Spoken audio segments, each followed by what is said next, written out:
Chairman Pakistan Peoples Party Bilawal Bhutto Zardari ने कहा है कि यौम तकबीर पाकिस्तानी कौम के गैर मुतज़लज़ल आज़्म की अलामत है।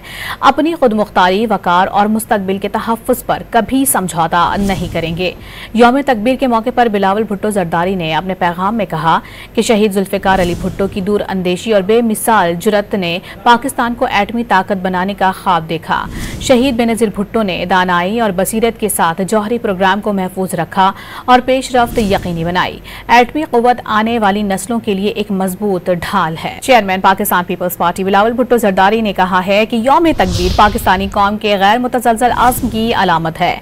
अपनी खुद मुख्तारी, वकार और मुस्तकबिल के तहफ़्फ़ुज़ पर कभी समझौता नहीं करेंगे। यौम तकबीर के मौके पर बिलावल भुट्टो जरदारी ने अपने पैगाम में कहा कि शहीद जुल्फ़िकार अली भुट्टो की दूर अंदेशी और बेमिसाल जुरत ने पाकिस्तान को एटमी ताकत बनाने का ख्वाब देखा। शहीद बेनज़ीर भुट्टो ने दानाई और बसीरत के साथ जौहरी प्रोग्राम को महफूज रखा और पेशरफ्त यकीनी बनाई। एटमी क़ुव्वत आने वाली नस्लों के लिए एक मजबूत ढाल है। आपको इस खबर से मुताल्लिक आगाह करें, चेयरमैन पाकिस्तान पीपल्स पार्टी बिलावल भुट्टो जरदारी का भी ये कहना है कि यौम तकबीर पाकिस्तानी कौम के गैर मुतज़लज़ल आज़्म की अलामत है।